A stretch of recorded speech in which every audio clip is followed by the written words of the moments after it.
Good morning, everyone, and thanks for being here for this exciting day for Iowa State University. We are going to have three speakers this morning.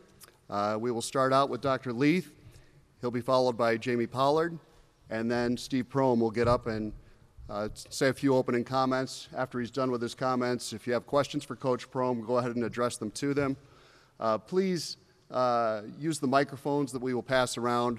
It makes it much easier for the people watching at home to be able to hear what the questions are, so we appreciate you doing that.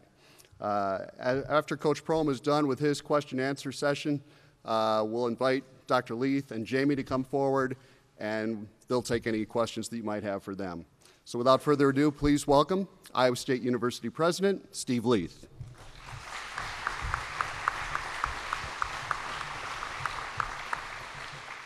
Thank you, John.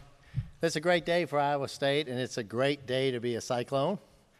I'm very pleased to welcome Steve Prohm as our new head men's basketball coach to Iowa State University. We all know that Fred left some big shoes to fill, but I feel fully confident that Steve has the personality and, more importantly, the skill set to not only maintain but build on that level of excellence Cyclone fans have come to expect. I am thrilled with this hire, and I want to welcome Steve to Ames, and I want to welcome his family to the Cyclone family. Before I turn this over to Jamie, I want to say that once again, or as usual, Jamie Pollard ran an excellent search that resulted in an excellent hire, so I want to thank you for that, Jamie. I would turn the microphone over to Jamie right now. Again, it's a great day to be a Cyclone.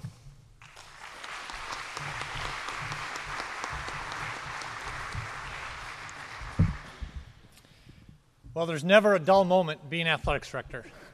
I know my heart doctor is not very pleased with my diet, my sleep, and my stress during the last 3 weeks, but if he's out there watching, I'm about to go on vacation, so I think I'm going to be okay.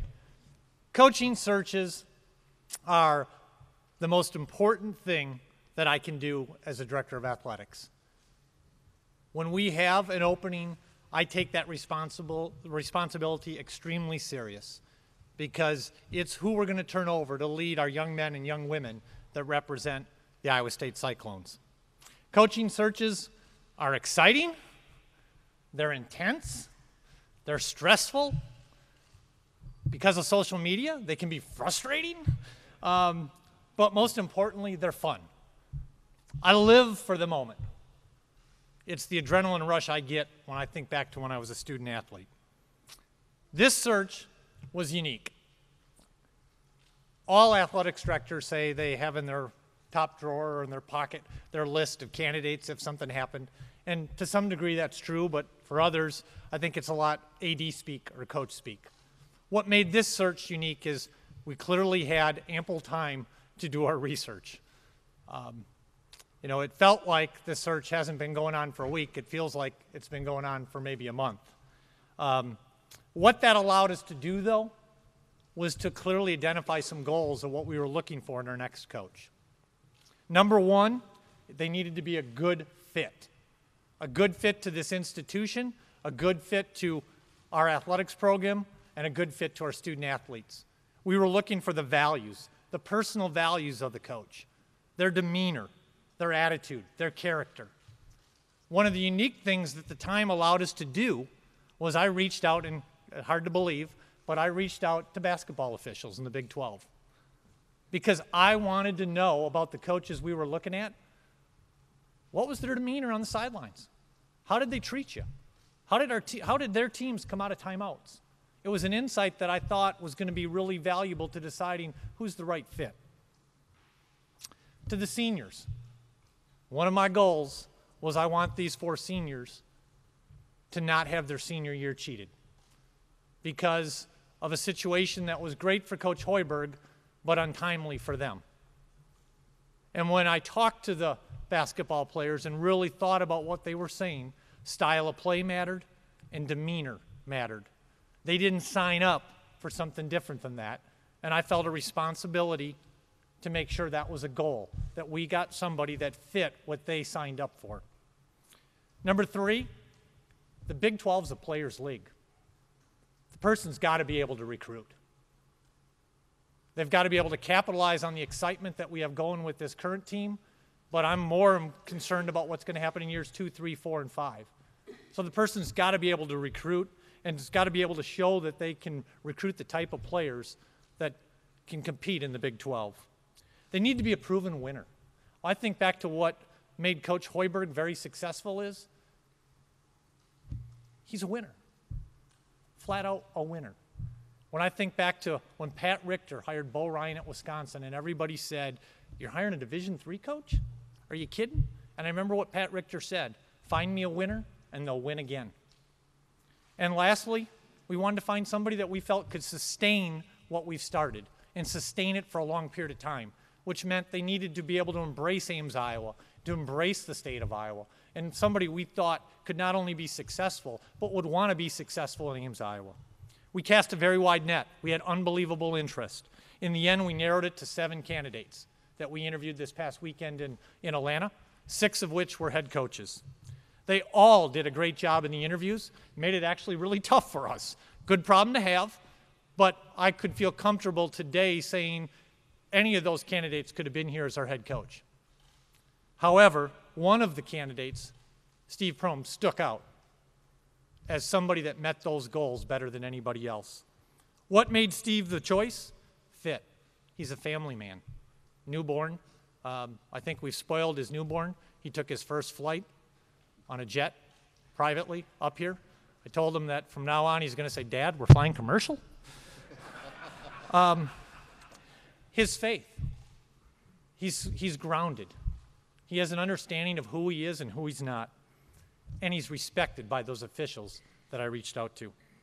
To the seniors, you're not going to find another coach in the country that's going to run a similar style of play than to what you're used to, and I think you've already figured out what his demeanor is like. It's going to be very comfortable. He's a player's coach.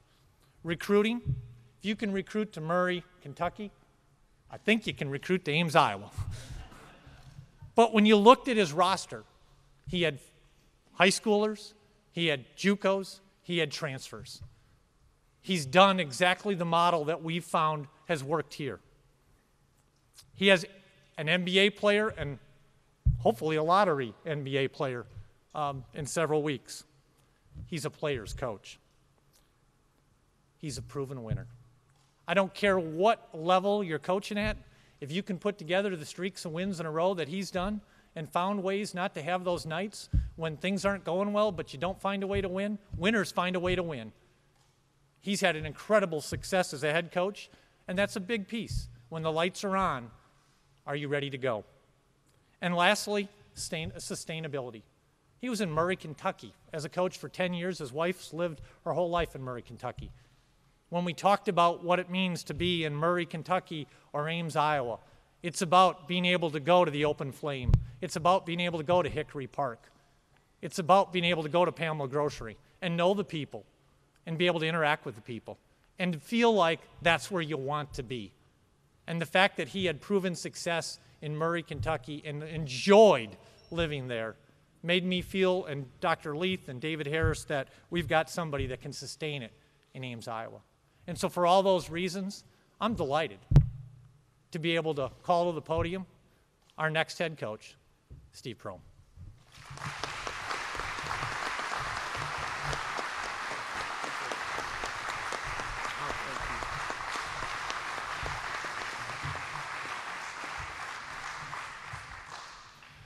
Thank you so much. Thank you all for being here today. This is a blessed day for me, for my family, and so thankful for this opportunity. And I really appreciate all you players being here today. That means a lot to me and for where we want to go as a team. Before I get started, obviously I want to thank 3 people, Dr. Leith, Jamie, and David, for this opportunity. You've given me a great opportunity here, and I'm going to do my best every single day to make you guys feel very, very comfortable each day that I'm your head basketball coach. So I thank you guys from the bottom of my heart. Before I get started on Iowa State, when you spend somewhere 10 years and your wife's from there, you really got to reflect for a second. So I just really want to sit here right now for a second, just say thank you to all the people at Murray State. Thank you all to people in Racer Nation. Thank you for the support that you gave me when I came there 9, 10 years ago, and my wife for the last 30 years that she's been there and her family. To my AD, former AD, excuse me, Jamie, to my former AD, Alan Ward, thank you for giving me my first opportunity. I'll always be grateful to you. And to my first president, Dr. Dunn, thank you for believing in me. And to my former president, that's now, I got to get used to this. I've been somewhere for a long time. Dr. Davies, thank you for believing in me as well. And then Dr. Tim Miller as well. To the fans, all the coaches that I work with there, thank you. And to all the families and all the friends that my wife and I have built great, great relationships with, I hope we can continue that, and we can stay in great touch. And you guys get up here to Ames, Iowa soon and watch us play, because they say there's no better place in the country to play than in Hilton. And I can't wait for that first home game. I love watching it on TV, Big Monday. There ain't nothing better. So that's what I'm most excited about, getting over there. But the one thing, if I didn't take a second, I told these guys last night, this game isn't about me. It's not about the head coaches. It's about those guys right there. And from the bottom of my heart, I wouldn't be here today if I didn't coach some unbelievable players. Some kids with great character, some kids with great toughness, some kids with great ability. And that's what I talked to those guys about last night. That's what I want in this program at Iowa State. But to all you former Murray State players that I coached and all the ones in the past, thank you for putting me in this position today and putting my family in this position. But now it's time to get totally invested in Ames, Iowa. And it's totally time to get invested in those guys right there. Those guys right there, you are my first priority. You will always be my first priority, okay? We will not let each other down. We've got great expectations, and I told you, let's just be great today, and then we'll be great tomorrow, and then we'll do something special together, okay? It's not going to happen overnight. There's a great culture here of winning that Coach Hoiberg has done the last 4 years, and I'm just here to try to help these guys go a little bit further.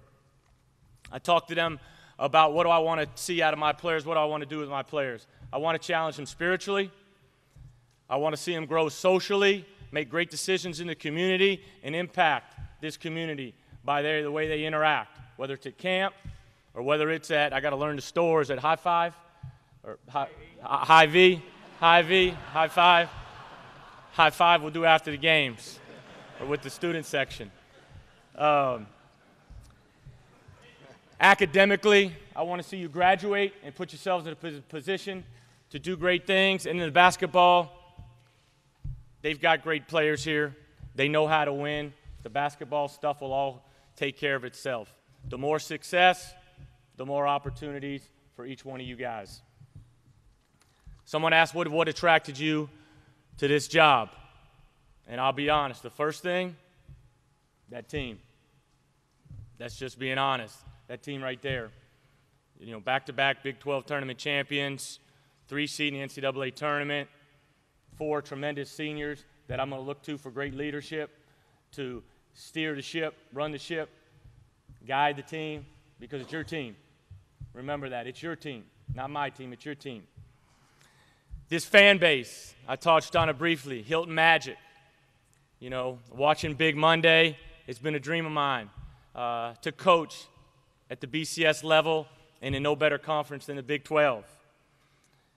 To be at a place that had great coaches from Johnny Orr to now your last coach, Fred Hoiberg, who everybody says about replacing him. I'm not here to replace him. I'm here to learn from him, use him as a resource, and hopefully benefit from all the success that he's had here the last 4 years. He'll be a great resource for me, and he's been very, very welcoming to me over the last couple days, and that's really, really appreciated. The great administration, David, Dr. Leith, and Jamie, that they want to win here, and they want to continue to be very, very successful. My first press conference, it was funny. Both times I've gotten jobs, head jobs, one came in late May, one came in June. So when I first got, I thanked them, I was trying to write my press conference was a lot longer. My first one, I told Jamie I wasn't going to be as long today because I was thanking everybody from my high school coach to the college people I work with. But one of my best friends I went to college with, he told me, man, you need to break the ice. And the reason Texas A&M, my old boss went to Texas A&M, but the reason that opened up is Gary Williams had retired from Maryland. So he said, first thing you need to do is thank Gary Williams for retiring and getting this chain moving. So I said, well, maybe I should thank Fred Hoiberg for taking the Bulls job. And so finally, everybody wants to know style of play. We averaged 79, 80 points a game. We did shoot a lot of threes. The one thing about style of play, I think style of play really boils down to having those guys, making those guys have great confidence in themselves. Having those guys have a great belief that we don't want to let each other down. I think style of play is more than just, and I've watched Coach Hoiberg's tapes to learn and see different things, and you hear him all the time yelling, spacing, spacing, spacing, spacing. And you'll hear the same thing, spacing, get over there, deepest part of the corner you can be in. So, but style of play is so much more than that. Style of play is making these seniors believe in it, believe in me, and believe in what we're doing, and that we're going to be successful. Style of play, like I said, is making him have just tremendous confidence that, man, you miss a shot, man, I'm ready to go. I'm going to make the next one. I want them playing with great freedom to a point.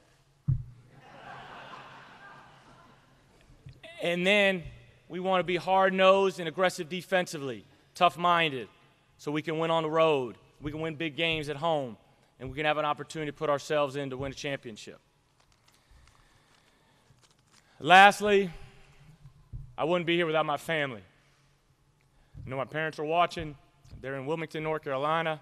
My mom, my dad, my brother's in Boston. I love you guys. Thank you for all the blessings that you've provided me over the years. And then to my wife, you live a place 10 years, it's hard enough. This is the longest place I ever lived was Murray. You live somewhere your whole life. That's tough. Thank you so much for letting me live this dream out. And to our son, Cass, thank you. It's about relationships. And from this moment on, I'm going to invest in you guys. I'm going to invest in this community. And we're going to become one. Thank you so much for this blessing.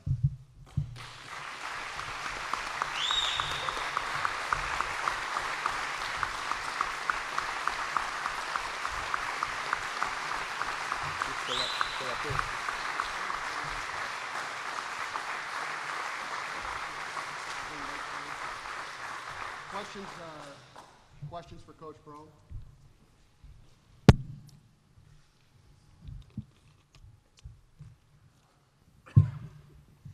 Welcome, Dames, again. Kansas has won the Big 12 regular season title 10-plus years. What's your plan to stop that run?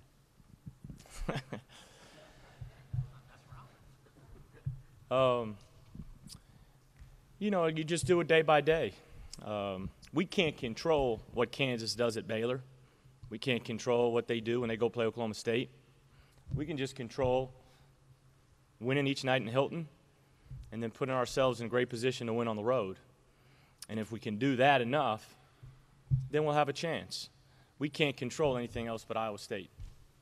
And so that's our focus. And if we can do that and we can max that out, we'll see where we're at the end. And then hopefully that'll be a game better. But there's no special formula. I mean, I could sit here and say we got to get great players, but we got great players. But Kansas, obviously they've done an amazing job. Coach Self's to win that many championships in a row is unbelievable. You mentioned that this main selling point for this program was the players currently on the roster.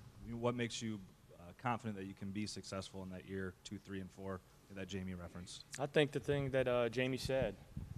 If you look at the makeup of the team, it's real similar to the makeup. Our starting. If I just talk about the way we recruited at Murray, our point guard was a high school kid. Our 2 guard was a high school kid. Our 3-man was a transfer.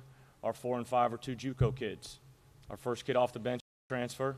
Our second kid off the bench was a JUCO kid. I think there's a lot of similarities when you look at that. You just got to recruit the same way. Great high school kids, junior college kids to put in position to be successful when they come in here, and then sit out 1 or 2 kids a year that can come in and make an impact the following year. What's kind of your timetable about when you want to get staff set in place and everything? You know, I told the guys last night, this week is just about them.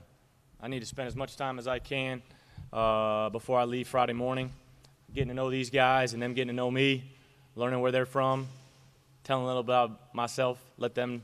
And then next week, once things play out at Murray, when I get a chance to visit with the assistants here and the operations guy here and support staff here, then we'll move forward with that. But there's not a rush on my end because I understand this is a tough profession, and I'm very, very fortunate to be here.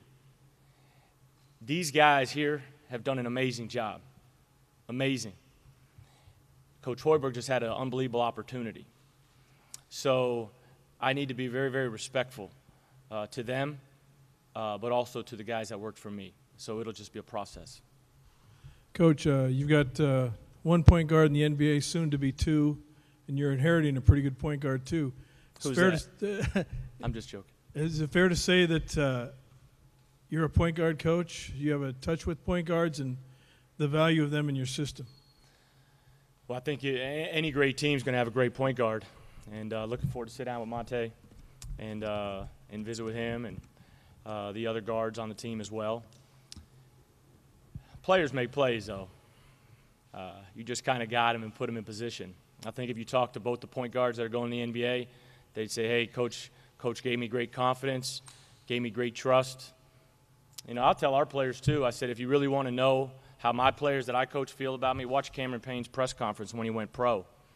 And the one thing he said is, Coach believes in me, he trusts in me, he gives me great confidence.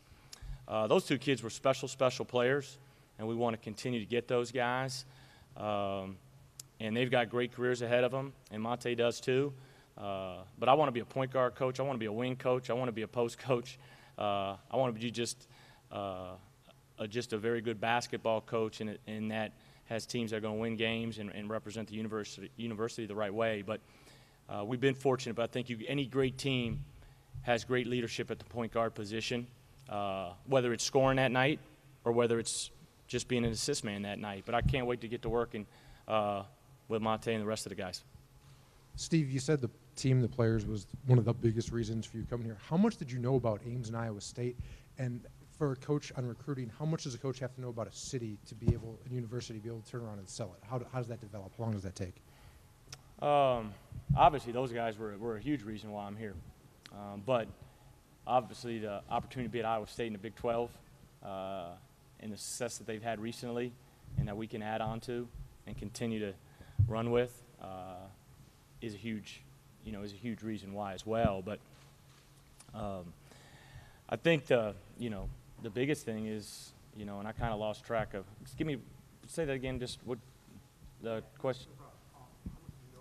Oh, from a basketball standpoint, I've watched, like I said, you don't get a chance to watch a ton of basketball when you're in your season, but when you get to the road trip and you sit in a hotel, I've watched these guys play a lot because I want to, coaches are steel guys, I'm going to watch and see something good that they do because their personnel fits our personnel.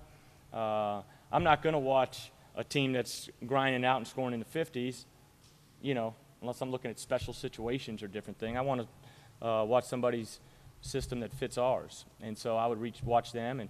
But watching the atmosphere, that's the one thing that just sticks out. Watching Hilton and Hilton Magic, that place is unbelievable. And the one thing when I researched and talked, obviously everybody said, man, it's cold up there. But they said it's got to be one of the top 5 places to play in the country. And maybe, one of the top 2 places in this league to play. Coach, can you talk a little bit about your philosophy on the defensive side of the floor back here? And then what these guys are going to need to do to become a better defensive team? I'll just start, offensively, I want them great confidence. Defense is, you're going to hold them accountable. we're not a team that's going to press and run and jump a ton. You know, we may play a little bit here and there, situational, but we want to play half court, tough, nose, man-to-man, get in some passing lanes, really good ball pressure, and obviously it dictates on scouting. But we want to be really tough-minded in the half court, and we want to defend and rebound so we can – the best way to run is to defend and rebound and get that ball to your point guard and go. And everybody, you got a wing runner, a rim runner, trail guy, you know. But the more we get stops, the faster we can go. And so we just want to be tough-minded on the defensive end. And talking to them last night, they know, hey, if we want to continue to take another step, let's get better defensively, let's get better rebounding, and let's continue to play offensively, you know, the same way. What coaches were influential in helping you get to where you are today? How did you learn to be a coach? Who helped in that process? Well, Billy Kennedy's the most influential head coach at Texas A&M. I worked for him for 12 years out of my 13 years as an assistant. And he taught me basketball, but he taught me how to be a man. He taught me how to lead the right way. He taught me that leadership, you have a platform when you're a leader to invest in people, make a difference. He taught me how to be a man of faith. And so he's been the most influential. When you work for I worked for Dave Dickerson 1 year at Tulane, but when you work for one man for 12 out of 13 years, he's the most influential, not just as a coach, but as turning me into a man. To kind of piggyback off that, is there advice you've gotten about what you might need to, how you need to adapt what you do from the Ohio Valley to the Big 12? And then the second part would be, are you looking forward to or dreading playing Billy at the end of January this year? Texas A&M on the schedule? No, we're going to need to win that game. So we should, you know, it'll be fun before. I mean, once the game starts, you know, you're just playing. You're trying to win. But it'll be neat from a standpoint that, you know, we grew up together from a standpoint that my first job was at Centenary College as a volunteer assistant living in the basement of a dorm room. And he was making $40-some thousand as the head coach there. And we were at the smallest Division I school with 900 people. And now we'll probably be on national television with two great programs playing against each other. You know, probably two teams at that time. You know, hopefully they'll be ranked because I know they're going to have a great team. They got a great recruiting class coming in. And so, you know, obviously the, you know, Big 12 and Ohio Valley Conference, you're not going to compare them, you know, from A to B. But I'm going to coach the same way in the standpoint that, you know, you're not going to change. You know, you got to continue to get good players, great players. You got to continue to get great players, and then continue to just implement your system. But obviously the challenges are going to be greater. This year, obviously, the roster is well in place, but year two, you might have 6 open scholarships. How do you kind of jump into that right away and approach even the July period, and then also some of the people that Coach Hoiberg has been recruiting? How do you keep and get back in touch with them? Well, I'll sit down. Like I said, this first week, I really want it to be about these guys. I want to spend the majority of my time just getting comfortable here and getting with these guys. And then next week, once we get our kind of staff starting to piece together, then we'll get off and running on that. Obviously, 2016, 2017 are going to be big classes for us. But ironically, there's a couple people that text you that say, hey, Iowa State's been recruiting me. Hopefully you'll still continue to recruit us. And so I'll sit down and we'll look at all that, and we'll get off and running. Obviously, you may be a little behind in certain situations, but you understand that, and you just got to make up for it. And just because you have 4, 5, 6 scholarships, whatever it could be, you still got to make great decisions and make sure you're bringing in guys that fit what you want. Coach, what will be your recruiting approach, and then also how hands-on you plan on being in the recruiting process? I want to be as hands-on as I possibly can. And then once they get to campus, hopefully these guys recruit them. And the fans recruit them. And so, but I want to be as involved as possible. Obviously, the assistants are going to do a ton of the legwork, but I think as the head coach, you got to be involved as possible and help, an assistant, he'll navigate you, tell you at times what he needs you to do, what he doesn't need to do. But, I love text messages with the kids. I love talking to them. That's the fun part of it, building a relationship with them. And so, that's fun. I enjoy that part of it. Coach, I was talking to Rick Bird yesterday, and he said that while he was out playing golf, you were probably in watching tape. Are you all absorbed? Is it really that absorbing a profession for you, first of all? And second of all, what do you do to get away from the grind of basketball? Jamie asked me that same question yesterday. We were driving. He said, all right, besides basketball and your family, what else you do? And my wife would probably tell you nothing, right? She always gets mad because I rewind the games. You know, I just saw the play. You got to jot the play down, so I'll rewind the play. Just let the game play. Just let the game play, she always yells at me. And so Rick Byrd is one of the best coaches in the country. And going against him, I think that's helped make me a better coach and has helped prepare me. And he's been a big support for me, and I appreciate him. He reached out to me the other day, and when you're 65, I don't know how old Coach Byrd is. I don't want to age him if I aged him there, but I'll say 55, Coach, but because I know you're at least 55. But when you've had that success that he's had for that long, you can be on the golf course. I know who I am, so I know I got to work from a standpoint. I got to learn, you know, everything I can each and every day. Coach, you've got a team with a tremendous level of excitement this year, but also a tremendous level of expectations. Just go through your thought process as you're interviewing for a job where, you know, a lot of people have Sweet 16 and higher pencil in for this team before the season even starts. You know, I think that's the great thing by coming from Murray State. I think at Murray you deal with expectations every day. You know, you win 29 games, they want 30. You win 31, they wanted 32. You know, you get to top 10 in the country one year, they want to know why you're not there every year. But what can hurt you at times too, and it hurt our team this year, and I told these guys, I didn't do a good job with our guys in the beginning of the year. I didn't challenge them enough. I didn't push them enough. And that's what I think they got to understand and I got to understand, and you do it in the right way from a standpoint is we got to work. And we just got to work each day. And we can't get focused on the end result. And I'm going to talk to them all the time about 1-0, win the day, max out your job. And if you do that, we're going to do special things. That's why I'm here. Coach, Jamie talked about how this has been kind of a month-long process preparing for this. How and when did this start taking shape for you on your side of it? Well, when he left, I think everybody knew Coach Hoiberg was going to the Bulls for about since the Cavaliers beat him. But, you know, I said something to my wife one day, and I said, man, that'd be a great place to coach. And we talked about it, and at that point it's far-fetched. And then my agent called me one morning, about 2 weeks ago, I guess, and said, hey, Jamie reached out to me. And somebody else reached out to me and said, hey, I think they may have some interest in you. And then a couple of days later, you know, asked me if I wanted to come down and interview. And then 2 days later I was interviewing, and then I was hoping we'd make it through Sunday night so I could watch the Cavs-Warriors game. But I missed the second half, so I'm going to enjoy it with my player. I'm going to watch Game 3 tonight, though, with these guys. Steve, we've talked a lot about style of play today. Just looking at the numbers, it looks like your teams consistently got faster the longer you were at Murray State. I guess could you just comment on that kind of evolution towards playing consistently faster?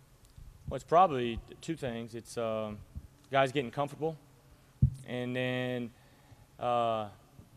me getting comfortable, you know, as my first year, second year, third year, fourth year. And so it's just a process. But we want to play fast. And the better you are defensively, the faster you can play. But playing fast doesn't mean take crazy shots. Playing fast means running the floor, having good spacing. And then what's nothing better is watching guys make the extra pass, you know, open three, dunk, you know, whatever it may be. And so, you know, hopefully we're good on both ends, both offensively and defensively. Questions? Thank you, Steve. Thank you guys so much.